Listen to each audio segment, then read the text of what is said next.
데살로니가전서 3장 12절 13절 말씀입니다.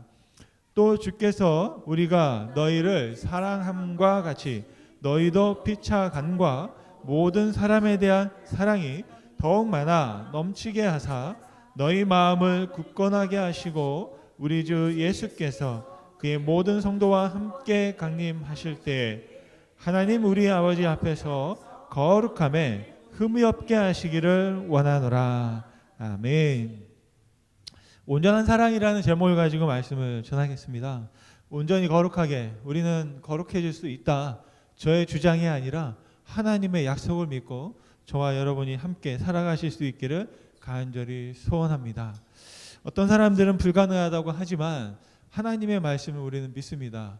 그래서 그것을 추구할 때 우리는 추구하지 않는 것보다 더 좋은 곳에 가 있을 줄로 믿습니다. 잠깐 복습을 하면 첫째 날은 복음에 대해서 말과 능력과 성령과 확신으로 온전케 되어진다 말씀드렸고, 둘째 날은 기쁨이라는 것은 성처와 사랑과 또한 감사를 통해서 온전해진다. 어제는 우리를 살리는 믿음은 환난과 결핍과 위로를 통해서 온전해집니다 말씀드렸습니다. 오늘 저희가 함께 나누고 싶은 것은 온전한 사랑이라는 것은 관심과 이해와 노력이 필요하다. 바로 그것을 통해서 온전해진다라는 말씀을 드리고 싶습니다.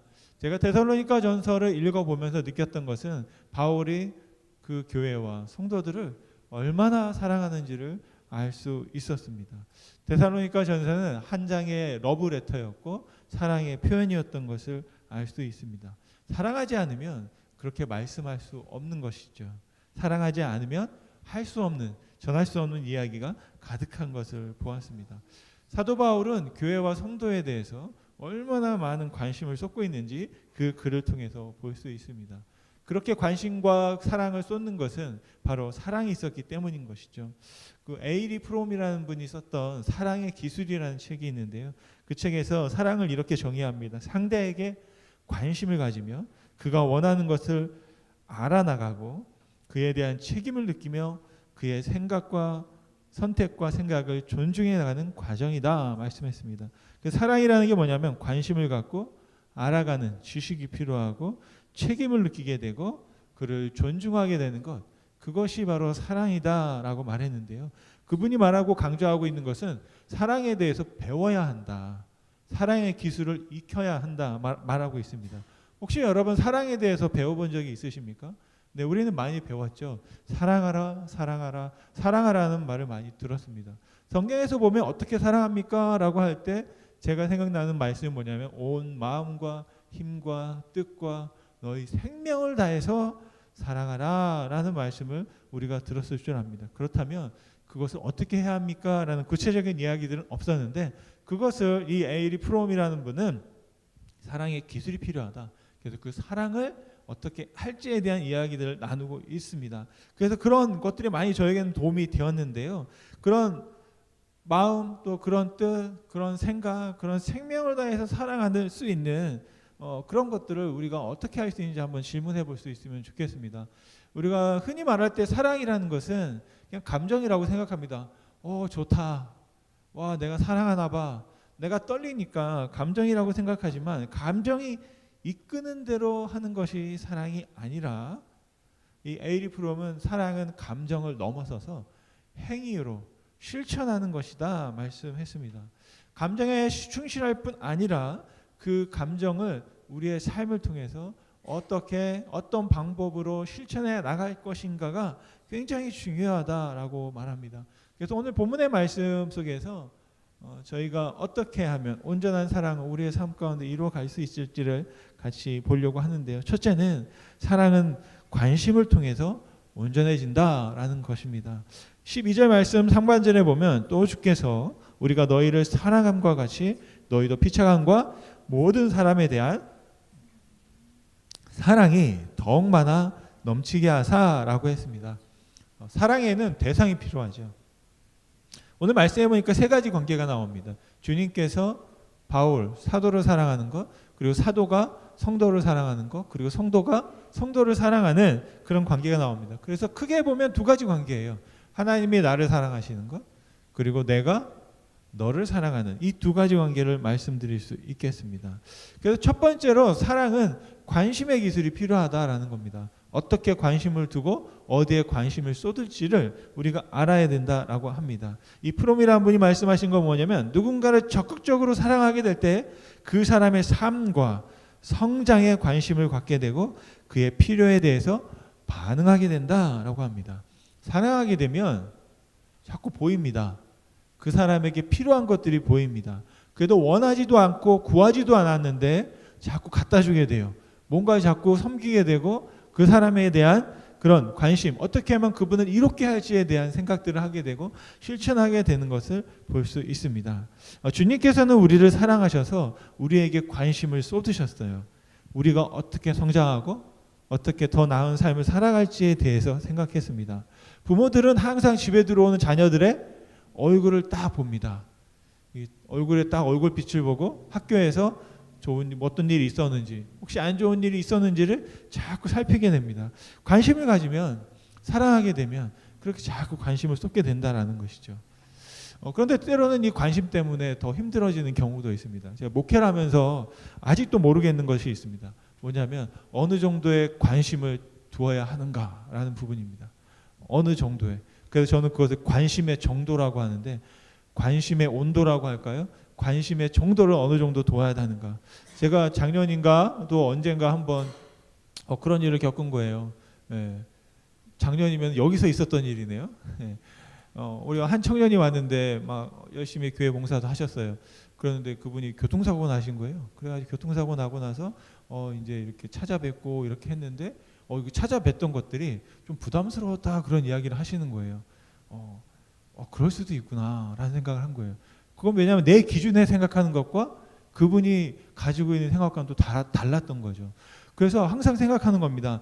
내가 너무 관심을 두면 부담스럽다고 하고 또 너무 관심을 안 두면 서운하다고 하고 그럼 이거 어떻게 해야 되느냐라는 겁니다.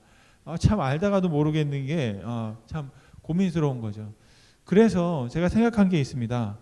방법은 없더라고요. 결국에는 지혜가 필요하고 그런 어떤 감이 필요하고 센스가 필요한데 마음이 둔하면 모르는 거예요. 그래서 하나님께 우리가 하는 게 뭡니까? 기도하는 겁니다.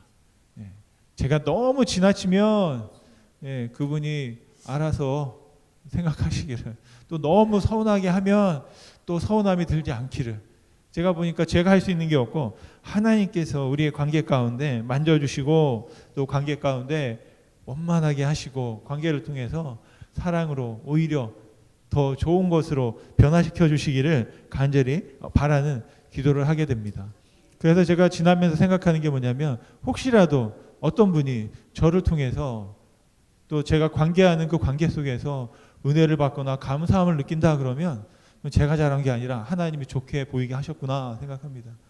그리고 또 서운하게 했다 그러면 죄송하지만 또 그건 또 제 탓이겠죠. 하나님 탓하고 싶은데 또 그것도 제 기도를 들어주신 하나님께 한번 또 원망 아닌 살짝 원망을 하고 하나님 도와달라고 구하는 기도해야 되는구나 라는 생각들을 또 하게끔 되는 것을 볼 수 있습니다. 그래서 바로 그런 관심을 쏟는 겁니다. 관심을 쏟는데 관심을 쏟을 때 제가 깨달았던 그 방법 한 가지는 뭐냐면 아이들이 성장하면서 소아과를 가게 되면 항상 갈 때 점검을 합니다. 몸무게가 얼마인지 그리고 키가 얼마나 컸는지를 봅니다. 그래서 3살 아이는 3살 아이에 맞는 키와 3살 아이에 맞는 몸무게가 있고 만약 13살이 되었다 그러면 13살 아이에 맞는 키와 몸무게가 있는 것이죠. 3살 아이를 두고 네가 왜 아직도 13살 아이의 기준에 맞춰서 왜 아직도 이 정도야 라고 하면 문제가 있는 거죠. 누구에게 문제가 있습니까? 아이에게 문제가 있는 것이 아니라 잘못된 기준을 가지고 그 사람에게 적용하는 것 그것이 바로 문제인 것이죠. 그래서 관심을 쏟을 때도 또 하나님께서 우리 가운데 바라보실 때도 어떻게 보시냐면 그렇게 보시더라고요. 3살이구나 4살이구나 지금 5살이구나 지금 마음이 이렇구나 지금 영적인 생각들을 이렇게 하고 있구나 지금 여기에 있구나 지금 또 여기서 가고 있구나 라는 것들을 어떻게 알 수 있냐면 관심을 더 쏟다 보면 집중해서 생각하고 기도하고 묵상하다 보면 그 부분들을 알 수 있겠더라고요. 그래서 그것을 알게 되면 그에 맞게 대우하고 또 관계하고 바라보는 것이죠. 그러면서 저와 여러분들이 깨닫는 게 있습니다. 하나님이 나를 보실 때도 그렇게 보신다는 거예요. 여러분이 20년 전에 저를 안 만난 게 얼마나 축복인지 모릅니다. 네. 그때 저를 만났으면 많이 상처받았을 거고 지금보다 더 힘드셨을 것이라는 생각을 합니다. 반대로 오늘 제가 여러분을 만난 걸 얼마나 감사한지 모릅니다. 40, 50년 전에 여러분 만났으면 제가 또 많이 힘들지 않았을까라는 생각들을 합니다. 시간들이 지나면서 우리가 그렇게 되잖아요. 그러니까 여러분 옛날에 알던 분들에게 어떻게 해야 돼요? 감사합니다. 고맙습니다 해야 돼요. 제가 그때 많이 힘들게 했죠. 제가 저 때문에 여러분 많이 힘드셨죠? 라고 여러분 용서를 구하실 수 있으면 좋겠다라는 생각들 한번 해보게 됩니다. 하나님께서 그렇게 보시더라고요. 어떻게 보세요? 3살 때는 3살의 수준에서 완벽하다 생각하시고요. 10살이 되면 10살의 수준에서 너도 지금 온전하구나. 잘 자라고 있구나. 이제 네가 스물이 되었구나. 이제 성인이 되었구나. 이제 노년을 바라보고 있구나라는 그 단계를 바라보면서 신앙도 마찬가지인 거죠. 하나님께서 너 왜 아직도 이렇게가 아니라 너 지금 여기에서 머물러서 온전하구나. 완전하구나. 잘 자라고 있구나. 그렇게 바라보신다라는 겁니다. 제가 멘토 목사님을 만나서 이야기를 듣고 하면서 본 거 뭐냐면 판단을 일찍 하지 말라는 거예요. 어떤 것에 대한 판단, 관계에 대한 판단, 사람에 대한 판단은 눈앞에 있는 당장의 모습을 가지고 하지 말라는 겁니다. 그분도 10년, 20년, 30년, 40년 목회를 하면서 깨달은 게 뭐냐면 오늘 보았던 그 성도님을 바라보면서 내 앞에 있는 그 사람을 바라보면서 10년 후, 20년 후의 모습을 상상하라는 겁니다. 그래서 그분이 또 이렇게 지금 자라나고 있고 또 그렇게 변화되어지고 갖고 예수님을 닮아가고 있는 것에 대한 소망을 가지고 바라보라고 했습니다. 당장 그런 것이 아니라 어떻게 보면 여러분 하나님은 어디에 사시냐면 시간 속에 사시는데 영원이라는 시간 속에 사세요. 저와 여러분이 영원을 어떻게 설명할 수 있을지 모릅니다. 근데 우리는 지금이라는 당장 내 눈앞에 있는 시간들을 살고 있지만 하나님은 영원이라는 시간을 살고 계세요. 그래서 우리의 시작과 끝을 다 바라보고 계신 것이 영원이거든요. 바로 그렇기 때문에 하나님은 우리를 온전하다, 그래 거룩하다, 우리를 향해서 그렇게 인정해 주시는 줄 믿습니다. 여러분 저와 여러분이 관심을 쏟을 때 무엇을 알 수 있느냐? 나에 대한 관심을 쏟을 때, 또 그 누군가에 대한 관심을 쏟을 때 그분이 지금 어디를 지나고 있는지, 어디에 와 있는지, 어떻게 나아가고 있는지, 그래서 거기에서 필요한 것이 무엇인지를 바라보고 저와 여러분들이 함께 사랑의 마음으로 또 기도해주고 같이 돌보고 함께 손을 잡아줄 수 있는 그런 사랑을 우리가 경험할 수 있게 되기를 간절히 소원합니다. 그것은 바로 내가 하나님께 받았던 바로 그 은혜를 같이 나누는 것인 줄 믿습니다. 바로 그렇게 관심을 쏟을 때 두 번째 사랑은 이해하게 되는 거예요. 여러분 이해하게 되면 어떻게 됩니까? 좀 어려워져요. 왜요? 자꾸 책임을 지고 싶어집니다. 그 이유와 왜 그러는지를 몰랐을 때는 그냥 외면합니다. 그런데 이유를 알게 되는 거예요. 왜 그랬는지 이제 사정을 알겠는 거예요. 그러면 여러분 어떻게 됩니까? 내가 도와주고 싶잖아요. 책임이 지고 싶잖아요. 그 책임을 같이 나누고 싶다는 생각을 하게 됩니다. 바로 3장 13절 말씀에 보면 너희 마음을 굳건하게 하시고, 누가요? 하나님께서 우리의 마음을 굳건하게 하시고 우리 주 예수께서 그의 모든 성도와 함께 강림하실 때 하나님 우리 아버지 앞에서 거룩함에 흠이 없게 하시기를 원합니다. 사도 바울의 관심입니다. 저와 여러분들이 그 누군가에게 관심을 두면 사도 바울과 같은 이런 기도를 하게 되는 거죠. 바로 이것은 왜 이런 사도 바울이 기도를 하고 있을까요? 그 성도들에게 그것이 필요하기 때문입니다. 살아가는 사람들이 다 어디로 가게 됩니까? 하나님 앞에 가게 될 때 흠없게 보존되기를 원한다. 그래서 필요한 게 뭐냐면 마음이 단단, 굳건, 튼튼, 건강해야 한다라는 것입니다. 마음을 건강하게 하는 것이 무엇일까요? 화초를 건강하게 하는 것이 무엇입니까? 물을 주고 영양분을 주는 거죠. 여러분 사람들이 무엇에 건강해집니까? 사랑을 먹을 때 건강해지는 걸 알 수 있습니다. 기쁨을 먹을 때 건강해지는 걸 알 수 있습니다. 여러분 그런 경험 있으시잖아요. 노년에 어떤 부모님들이 막 몸이 힘드셔서 어려우셔서 있는데 이 미국에서 자녀들이 그 어머니와 아버지를 보러 간다 그러면 갑자기 그분들이 힘이 나세요. 갑자기 드시지도 않던 식사를 막 시작하시고 곡기를 끊다가 자녀들이 온다니까 사랑하는 자녀를 보기 위해서 갑자기 건강해지는 거예요. 죄송한 말씀이지만 돌아가실 줄 알고 갔는데 오히려 건강해지시는 거죠. 그런 경험들이 여러분 많이 좀 간증을 많이 들었어요. 근데 그게 어디에서 그런 게 나왔을까? 바로 그 사랑 때문이다라는 생각을 합니다. 여러분 그 누군가를 여러분 건강하게 하고 강건하게 하기 위해서는 저와 여러분의 사랑을 많이 베풀고 또 그들과 함께 무거운 짐들을 나눌 수 있는 저와 여러분이 되시기를 간절히 소원합니다. 지난주에도 사랑하는 마음으로 어떤 한 분이 예배 때 제가 전했던 말씀을 듣고 책임을 나눠 주셨어요. 지난주에 한 50여 명이 참석하셨거든요. 그랬는데 그 중에 딱 한 명이 들었던 말씀을 갖고 반응하셨어요. 제가 높은 것을 무서워합니다. 거짓말이 아니고 진짜입니다. 그리고 저는 그네를 못 타요. 왜냐면 어지러워가지고요. 여기가 그네를 타면 이게 뭐니 하나님이 왜 그렇게 만드셨는지 모르겠지만 어지러워요. 그래서 놀이기구도 제가 원래 타지 않고 그랬던 전데 그러다 보니까 제가 저 천장에 그 위에 지붕으로 가는 문이 뚫려 있어서 어떻게 해야 됩니까? 그랬더니 한 분이 예배 끝나고 저걸 올라가셔서 닫아주셨더라고요. 누구라고는 말씀드리지 않겠는데 여기 계세요. 사다리를 타고 올라갈 분이 누가 계실까 한번 생각해 보시면 계실 것 같아요. 그런데 이게 뭐냐면 말씀을 듣고 관심을 갖게 되고 책임을 느끼게 되고 그 책임을 나누게 되는 것이죠. 우리 교회를 돌보기 위해서 여러분의 가정을 돌보기 위해서 어떻게 합니까? 부부가 같이 쓸고 닦고 청소하잖아요. 우리의 마음도 마찬가지인 것 같아요. 제가 그래서 배운 게 뭐냐면 마음을 굳건하게 한다라고 할 때는 우리가 어떻게 생각합니까?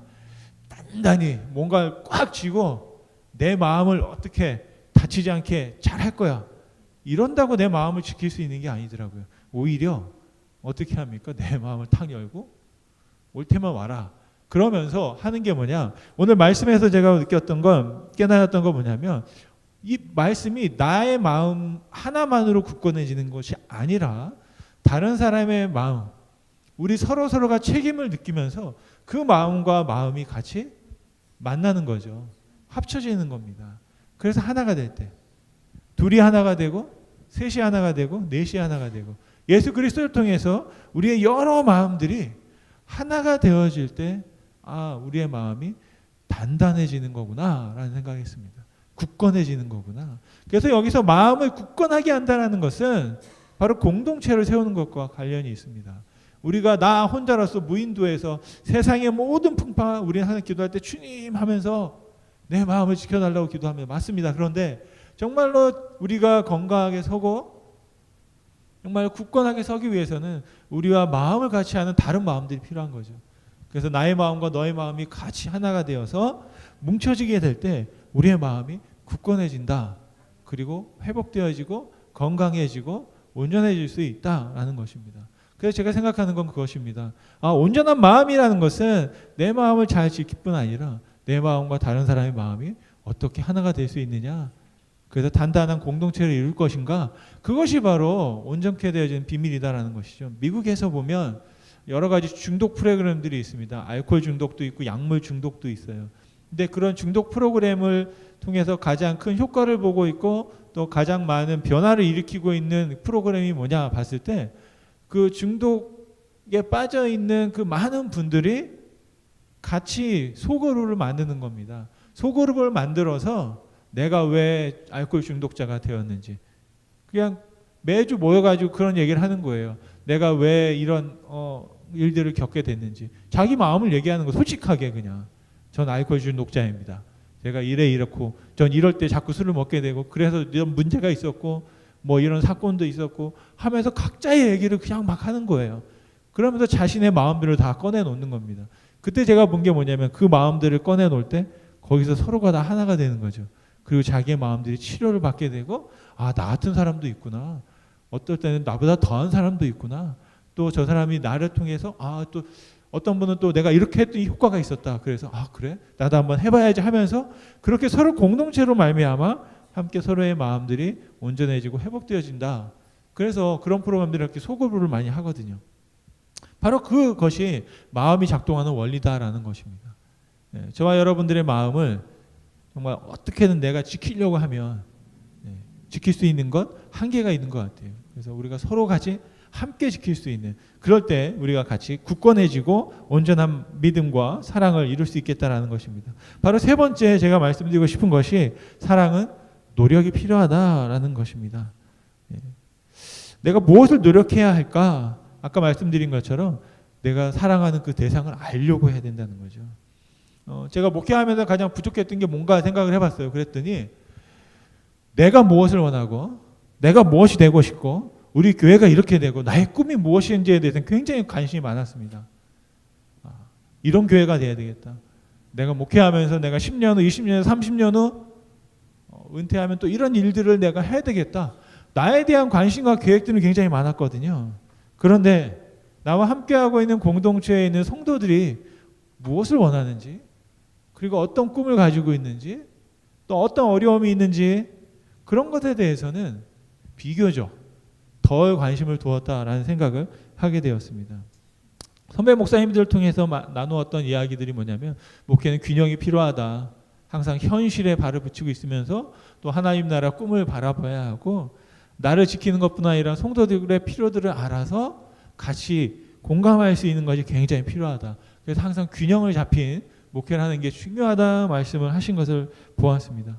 그런데 바로 그런 균형을 잡기 위해서 어떻게 해야 됩니까? 우리가 노력을 해야 된다는 것이죠. 외주를 타기 위해서는 항상 균형을 잡는 게 필요하잖아요. 그런 균형들을 잡기 위해서 또 우리가 사람들에 대해서 관심과 또 그런 생각들을 기우는 것이 굉장히 필요하겠다 말씀드릴 수 있겠습니다. 12절 13절 말씀을 한번 보시면, 또 주께서 우리가 너희를 사랑함과 같이 너희도 피차간과 모든 사람에 대한 사랑이 더욱 많아 넘치게 하사 너희 마음을 굳건하게 하시고 라고 했습니다. 바로 굳건하게 서로의 관심과 사랑과 노력을 통해서 우리가 굳건해질 수 있는 믿음 또 사랑을 우리가 같이 나아갈 수 있기를 간절히 소원합니다. 말씀을 마치면 하나님은 우리를 사랑하시는데요, 바로 우리에게 관심을 두시고 우리를 이해하시며 우리를 알려고 노력하고 계시다라고 믿습니다. 이사야서 9장 7절 말씀에 보면 지금 이후로 영원히 만군의 여호와의 열심히 이를 이루실 것이다 라고 했습니다.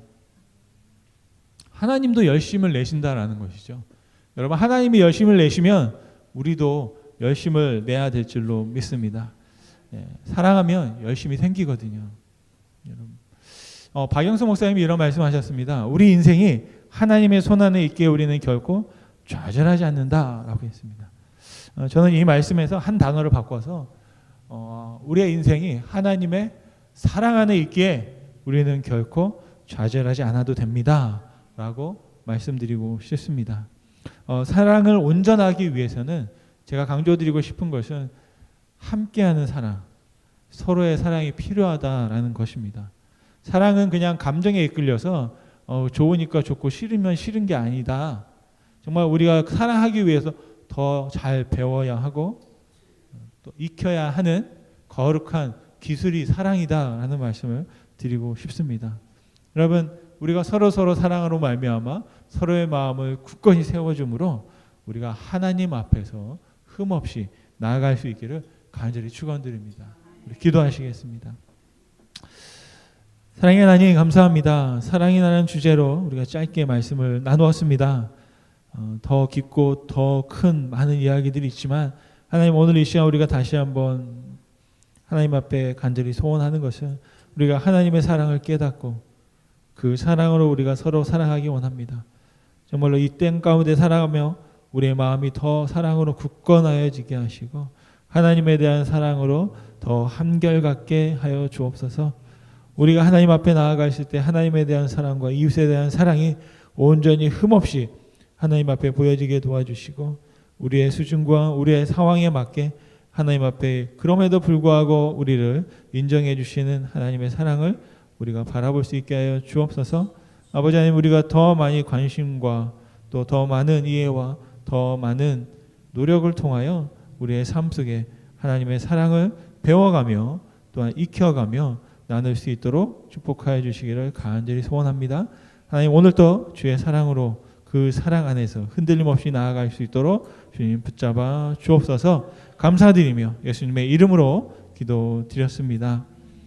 하늘에 계신 우리 아버지여, 이름이 거룩히 여김을 받으시오며 나라의 임하옵시며 뜻이 하늘에서 이룬 것 같이 땅에서도 이루어지리이다. 오늘날 우리에게 일용할 양식을 주옵시고 우리가 우리에게 죄 지은 자를 사해 준 것 같이 우리 죄를 사하여 주옵시고 우리를 시험에 들게 하지 마옵시고 다만 악에서 구하옵소서. 대개 나라와 권세와 영광이 아버지께 영원히 있사옵나이다. 아멘. 아멘.